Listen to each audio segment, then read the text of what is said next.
Bismillahirrahmanirrahim. Assalamualaikum warahmatullahi wabarakatuh. Innal hamdalillah nahmaduhu wa nasta'inuhu wa nastaghfiruh wa na'udzu billahi min shururi anfusina sayyiati a'malina may yahdihillahu fala mudilla lahu wa may yudlil fala hadiyalah. Asyhadu an la ilaha illallah wahdahu la syarikalah wa asyhadu anna Muhammadan abduhu wa rasuluh. Allahumma shalli ala Muhammad wa ala alihi wa ashabihi wa man tabi'ahum bi ihsanin ila yaumiddin, amma ba'du. Alhamdulillah, pada kesempatan kali ini kita akan kembali melanjutkan dari pembacaan kitab Syarah Salasatil Usul atau Usulus Salasah, dan dimulai pada kali ini kita akan beralih ke syarah dari Syekh Abdullah Al-Fauzan. Sebelumnya kita telah membaca dari bab muqaddimah hingga menjelang nanti isi dari kitab menggunakan syarah dari Syekh Shalih Al-Fauzan hafizahullah ta'ala, dan dimulai pada kesempatan kali ini, yakni pertemuan yang ke-42, kita lanjutkan dengan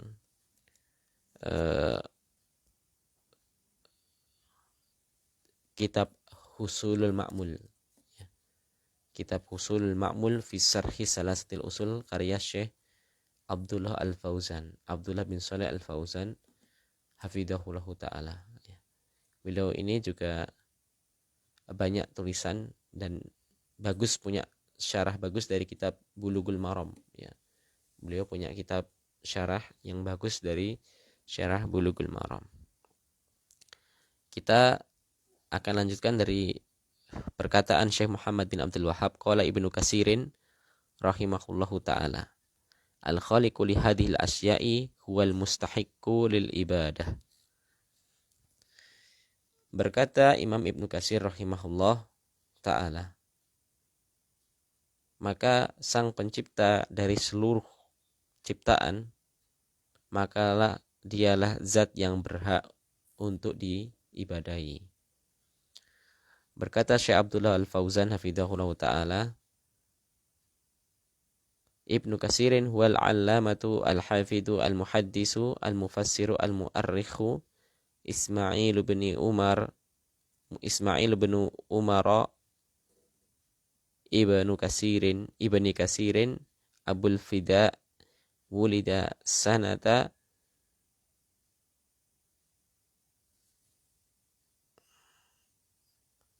sab'i mi'atin minal hijrah au ba'daha bitaisirin fi Dimasqa, wa nasha'a yatiman wa rusika hafidatan nadiratan fastaghillu bil hadisi wa darasal fiqha wa allafa fihi wa akhadha an Syekhul Islam Ibn Taimiyah wa ahibbahu wa asna alaihi.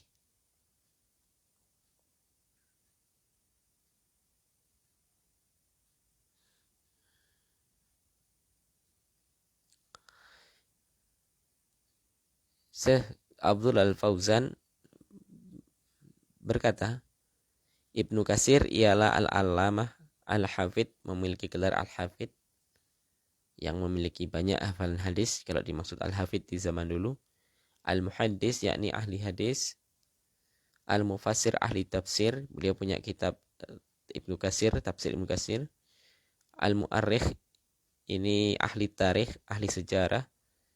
Beliau bernama Ismail. Nama Ibnu Katsir, nama beliau ialah Ismail bin Umar. Ismail bin Umar bin Katsir. Katsir ini jadi nama kakeknya. Abul Fida, kunyahnya Abul Fida. Lahir di tahun 17 Hijriah. Jadi ini ulama abad ke-7. Sezaman dengan Ibnu Taimiyah. Dilahirkan di Dimaski, di Damaskus, Suriah kalau sekarang. Yang beliau tumbuh dalam keadaan yatim, yakni tidak memiliki seorang ayah, tinggal wafat ayahnya, dan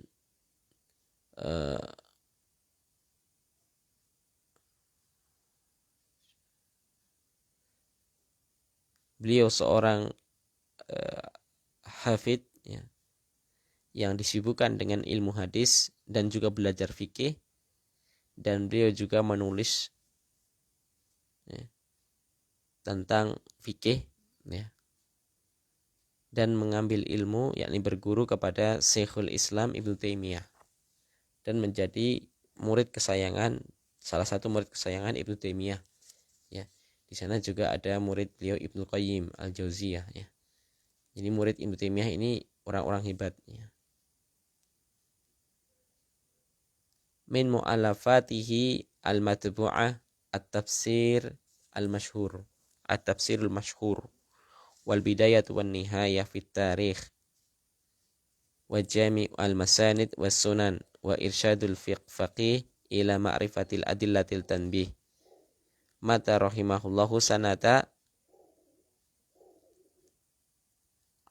arba'ati wa sab'ina wa sab'imi'atin minal hijrah. Beliau ya, banyak ya tulisan beliau, salah satunya ya tulisan yang tercetak yang bisa ditulis atau bisa dibaca, bisa didapatkan kitabnya, yakni tafsir al-mashhur, yakni kitab tafsir yang terkenal, tafsir Ibnu Katsir. Juga kitab al-bidayah wa nihayah, kitab tentang tarikh atau sejarah, dan jami' al-masanid was sunan, kitab hadis. Kita belum pernah dapat ya kalau jami' al-masanid. Lalu irsyadul faqih ila ma'rifati adillati tanbih, ini mungkin kitab fikih dan belum pernah kita baca, belum pernah kita dapati. Beliau wafat di tahun 774 Hijriah.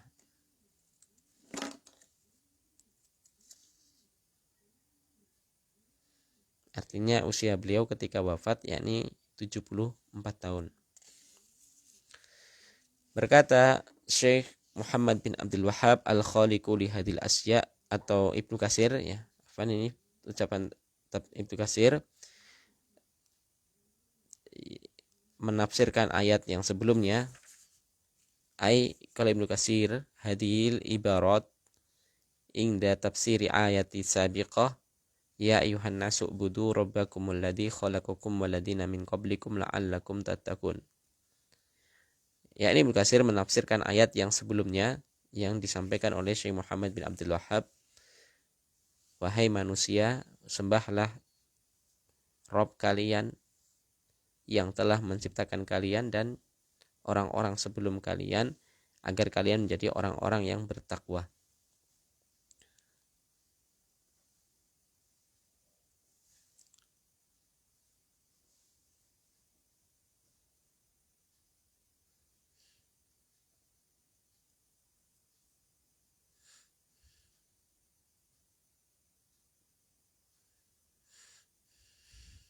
Surat Al-Baqarah ayat 21.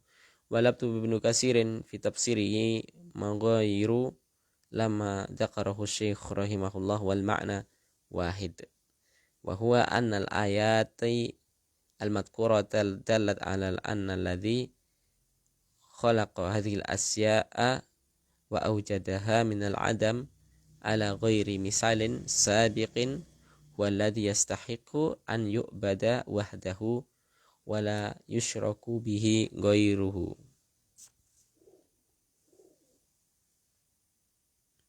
Wala yusyriku bihi ghairuhu li'anna kulla min siwahu ta'ala wa taqaddasa makhlukun marbubun mutasarrafun fihi.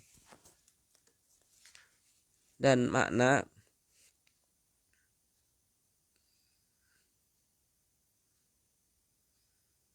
ialah satu, yaitu ayat-ayat yang disebutkan yang menunjukkan bahwasanya zat yang mencipta seluruh alam semesta ini, yang membuatnya, menciptakannya dari yang sebelumnya tidak ada menjadi ada, yang sebelumnya tidak ada pencipta yang semisal, maka dialah zat yang paling berhak untuk diibadahi. saja satu-satunya diesakan dalam ibadah dan tidak boleh disekutukan dengan apapun itu. Dikarenakan setiap selain Allah, semua ya, kullu atau kulla, seluruh yang selain Allah ya, maka mereka semua ini makhluk yang dicipta, yang diatur, diberi rizki. Walamma bayyana al-muallif rahimahullah ta'ala wujuba ifradillahi ta'ala bil ibadah dzakara wa al-adillata ala dzalik syara'a fi bayani anwa'il ibadati allati syara'a Allahu li ibadihi al-qiyamu biha wa saqa al-adillata 'alaiha wa qad taqaddama makna al-ibadah. Dan tatkala beliau menjelaskan ya, Syekh Muhammad bin Wahab menjelaskan tentang kewajiban ya mengesahkan Allah Subhanahu wa taala dalam ibadah, maka menjelaskan dalil dari perkara tadi. Akan Allah memerintahkan untuk agar kita beribadah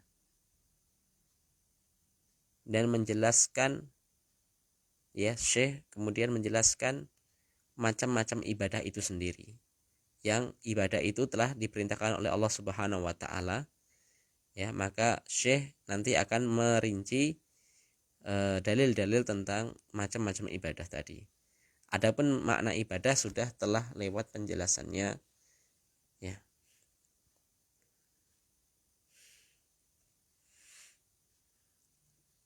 Yakni setiap perkara yang mencakup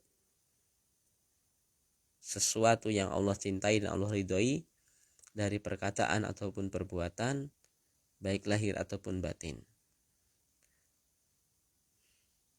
Qauluhu anwa'ul ibadati allati amarallahu biha wa mislul Islam wal iman wal ihsan. Maka Syekh Muhammad bin Abdul Wahab, penulis kitab syarah atau penulis Ushulus Salasah, menyebutkan macam-macam ibadah yang Allah telah mewajibkan, memerintahkannya kepada kita, yakni misal contohnya Islam, iman dan ihsan ya. Kata Syekh Abdullah Al-Fauzan, hadhil anwa'ul as-salasatu hiya a'dhamu maratibil din wa a'dhamu anwa'il ibadah. Beliau menyebutkan 3 ibadah yang paling besar, yakni dari tingkatan agama kita. 3 yang paling besar dari macam-macam ibadah, yakni Islam, iman, dan ihsan. Dan apabila Islam, iman ini tidak dalam satu kalimat, maka maknanya satu. Islam itu iman, iman itu Islam. Akan tetapi tatkala keduanya ini digabungkan dalam satu kalimat, maka memiliki makna yang berbeda. Islam lebih ke makna amalan dohiroh, amalan yang tampak. Adapun iman ini amalan yang batinah, amalan yang batin. Adapun ihsan ialah bentuk muraqabah, merasa dilihat oleh Allah Subhanahu wa taala, ataupun sebaliknya merasa melihat. Di hadapannya senantiasa ada Allah sehingga dia merasa selalu diawasi oleh Allah Subhanahu wa taala, atau merasakan keberadaan Allah di sisinya. Maka Islam di sini ialah, kalau dirinci lagi, seseorang belajar sesuatu amalan-amalan dohir yang kita katakan ini fikih. Makanya ada dalam rukun Islam syahadat yang pertama, karena syahadat merupakan syarat diterimanya ibadah. Seseorang kalau belum bersyahadat, maka dia belum Islam ya. Kalau dia sebelumnya seorang yang bukan Islam, terlahir bukan dalam keadaan Islam ya, mungkin ayahnya atau ibunya juga kafir, Maka syarat ia diterima ibadahnya, ia harus bersyahadat dahulu, yakni masuk Islam dahulu. Maka seperti pengarang kitab Safinatun Najah, ya, itu sebelum masuk pembahasan Thaharah ataupun kitabus shalah, beliau menjelaskan tentang rukun Islam terlebih dahulu.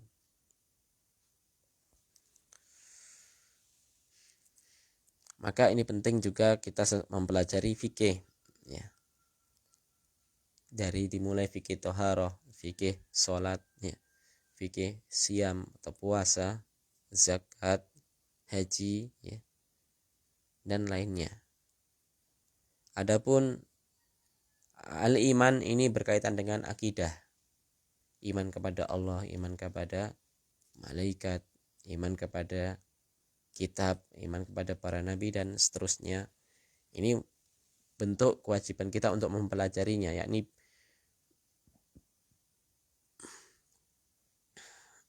seseorang mempelajari akidah Ahlussunnah wal Jamaah. Lalu ihsan itu sendiri yaitu merasa diawasi atau merasa melihat Allah Subhanahu wa taala. Ini bentuk tazkiyatun nufus, seseorang senantiasa memperbaiki hatinya karena Allah senantiasa mengawasinya, ya. Yakni berusaha untuk mengobati hati. Yang para ulama ini mengkelompokkannya semisal pelajaran tazkiyatun nufus, atau sebagian manusia menamainya dengan ilmu tasawuf, ya. Yang aslinya sama saja, ya. Makna tasawuf dengan tazkiyatun nufus ini sama, ya. Bab-babnya sama kalau kita dapati dari penamaan.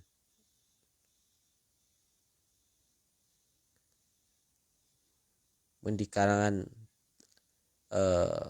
orang-orang sufi, mereka menyebut ilmu tazkiyatun nufus ini dengan sebutan apa? Tasawuf, ilmu tasawuf. Dan aslinya sama saja.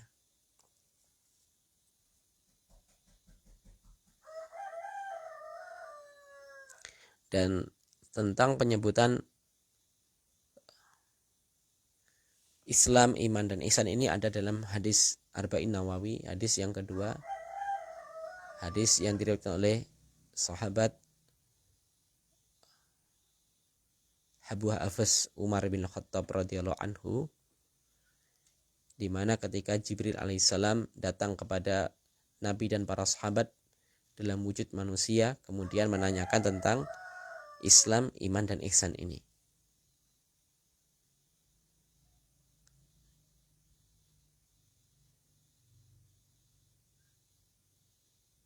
Dan insya Allah, ya, ini akan kita sebutkan dari hadis Umar ini di pertemuan-pertemuan yang akan datang, ya. Yang ini diletakkan oleh Syekh Muhammad bin Abdul Wahhab dalam kitab Ushulus Salasah ini. Wa qad dzakaraha al-musannifu ijmalan, yang meletakkan secara global, menjelaskan secara global, wala ma bada'a bit tafsili lam yushar ilaiha li'annahu sayadkuruha fi ma ba'd. Dan sengaja kita tidak menjelaskan secara terperinci karena nanti akan ada tempatnya dari penjelasan hadis Jibril ini.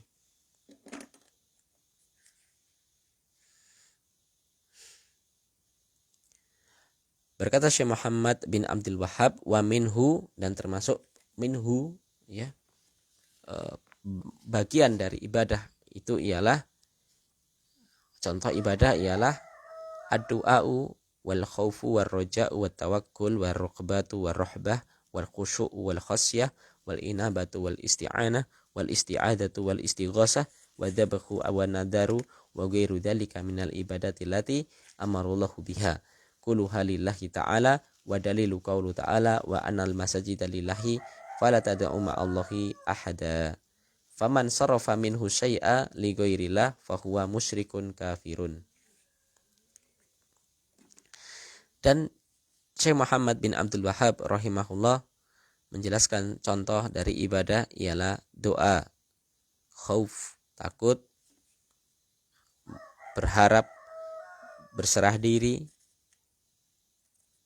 rokbah dan robah, yakni berharap dan cemas, khusyuk, kemudian khosyah, bentuk dari takut, inabah, taubat, istighosah, meminta pertolongan di saat genting, isti'azah, meminta perlindungan, atau isti'anah, minta tolong, yang minta pertolongan, isti'adzah, meminta perlindungan, istighosah, meminta perlindungan, pertolongan ketika genting, sembelih, nazar, dan selainnya dari macam-macam ibadah yang Allah mewajibkan atau memerintahkan kepada kita. Maka seluruhnya ini hanya diperuntukkan bagi Allah saja. Dalilnya ialah surat atau ayat dalam surat Al-Jin. Dan sesungguhnya masjid-masjid itu hanya bagi Allah, tempat di mana untuk beribadah hanya bagi Allah. Maka jangan kalian tada'u, menyeru bersama Allah dengan sesuatu apapun itu. Maka barang siapa yang mengalihkan dari ibadah, ya, dari bentuk-bentuk ibadah tadi kepada selain Allah, maka orang tersebut disebut orang yang musyrik dan kafir, keluar dari agama Islam, na'udzubillah.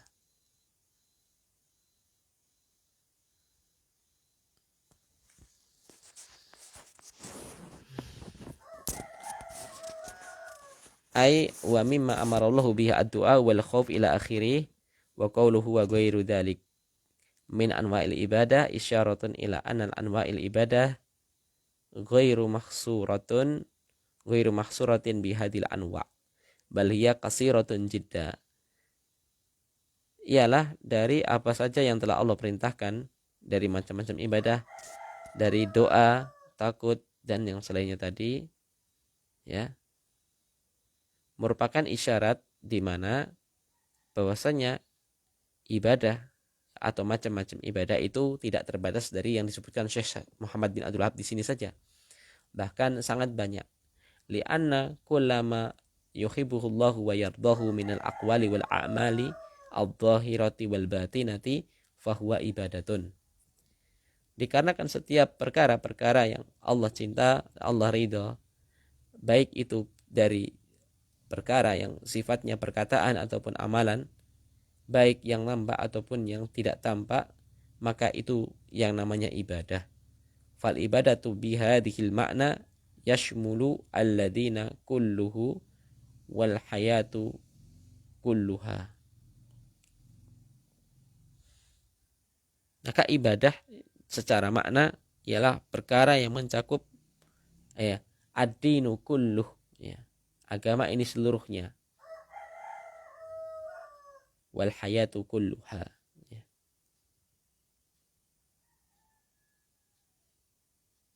Maka setiap perkara yang disandarkan kepada agama itu asalnya ialah ibadah.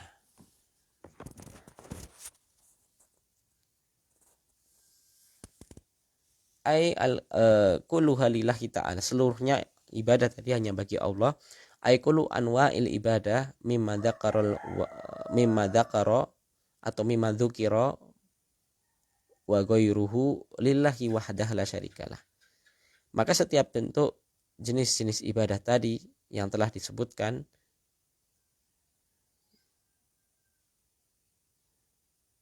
ataupun yang belum disebutkan, ya, dari bentuk ibadah itu hanya Allah, bagi Allah saja, tidak boleh disekutukan ibadah tadi dengan selain Allah. Kemudian Syekh menyebutkan dalil, ya, akan menyebutkan dalil. Wa qad taqaddama tafsiru hadhil ayat, yakni dalil, yakni sudah menyebutkan dalil al-diwa'an al-masajid dalillah. Ini sudah disebutkan oleh Syekh di muqaddimah, ya, tentang tafsir ayat jin tadi, ayat 18. Maksud masajid, ya, di sini ialah amakin at-ta'ah wal ibadah, tempat di mana digunakan untuk ketaatan dan ibadah yang kita ketahui secara bersama ya. Wa ruwiya an ba'di salaf annaha a'dha'u sujud allati khalaqaha Allahu ta'ala li yasjuda 'alaiha al-'abdu. Dan diriwayatkan dari sebagian ulama salaf bahwasanya masajid di sini ialah tempat untuk sujud. Maksudnya ialah anggota badan yang digunakan untuk sujud. Yaitu anggota badan yang 7 ya, hidung dan dahi, kedua telapak tangan, lalu kedua lutut dan kedua ujung dari kaki.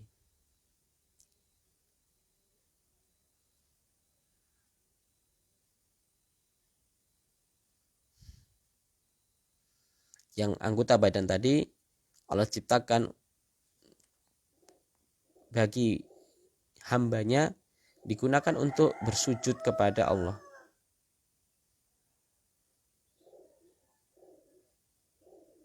Dan apapun itu tafsirannya, yang jelas dalil di atas yakni menunjukkan tentang wajibnya mengesahkan Allah dalam ibadah. Dari lafadz apa tadi? Lillahi fala tad'u ma'allahi ahada. Hanya bagi Allah, maka jangan menyeru bersama Allah sesuatu apapun. Walaupun kita sudah menyembah Allah, kalau ditambah dengan menyembah selainnya, maka inilah yang dinamakan kemusyrikan. Lalu menjelaskan perkataan terakhir dari Syekh.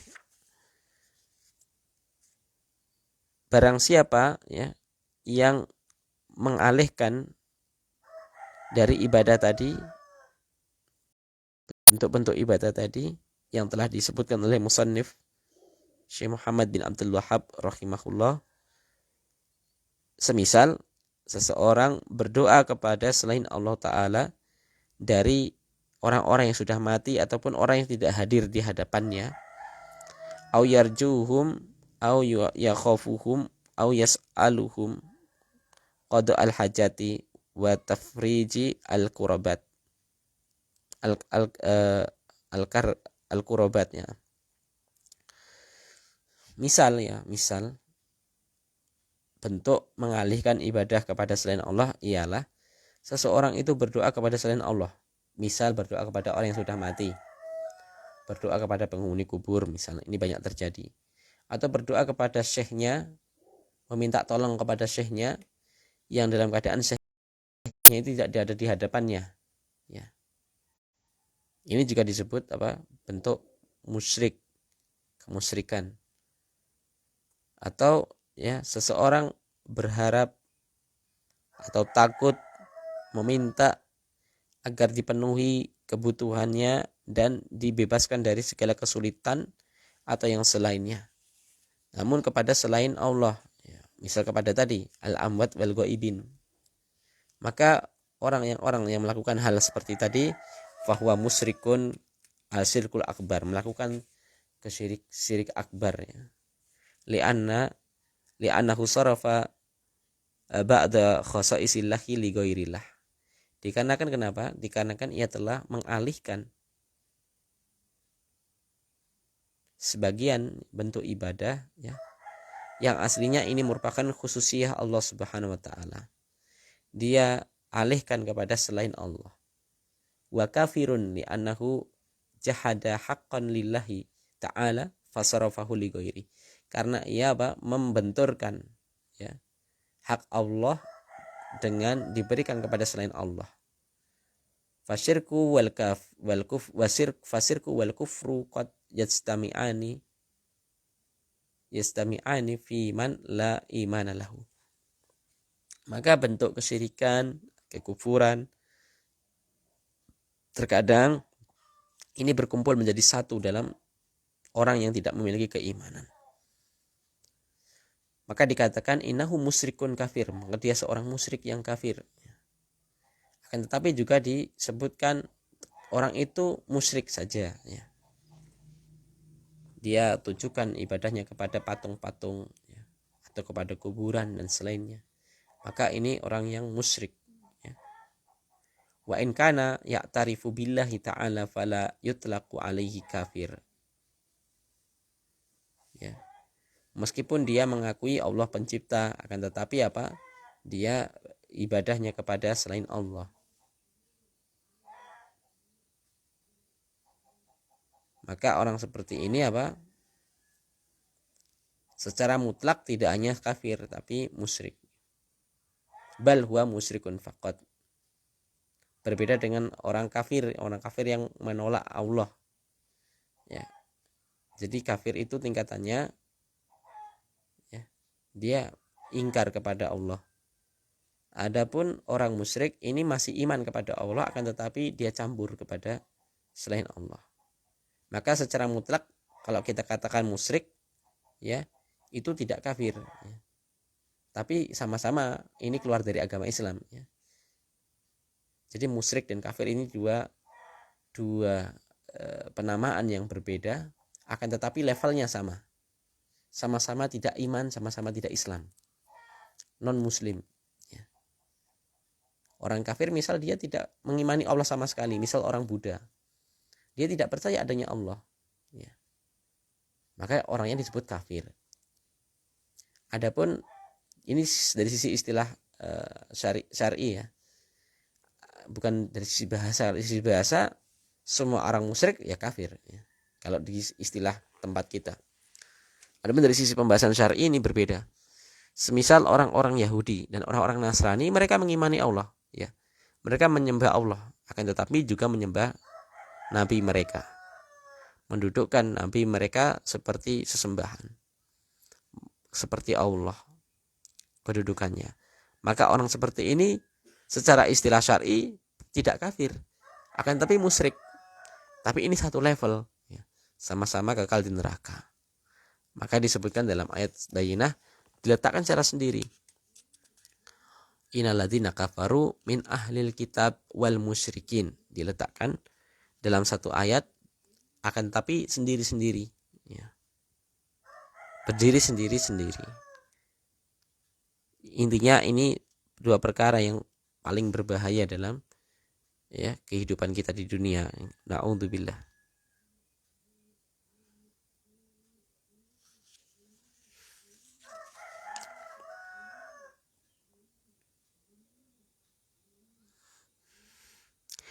Li'anal kufra maknahu al-jahdu wal inkar. Karena makna kafir itu ialah menolak atau mengingkari. Lakinnahu musyrikun kafirun idza sarafa syai'an min anwa'il ibadati li ghairillahi munkaron anallah subhanahu wa ta'ala mustahiqun li hadhil anwa'. Namun sebenarnya ya dari sisi pembahasan lughah atau bahasa, seseorang yang musyrik itu juga ingkar. Yakni mengingkari hak uluhiyah Allah. Ya, karena ia membenturkan ibadah kepada Allah tapi juga beribadah kepada selain Allah. Maka juga dikatakan ingkar dan juhud. Ya. Maka secara bahasa dan ujungnya orang yang musyrik tentu kafir. Ya. Ujungnya sama, ya, kafir. Karena mengalihkan bentuk ibadah tadi kepada selain Allah, mengingkari hak Allah dari hak uluhiyah Allah. Walihada qala syekhu rahimahullah faman sarafa minha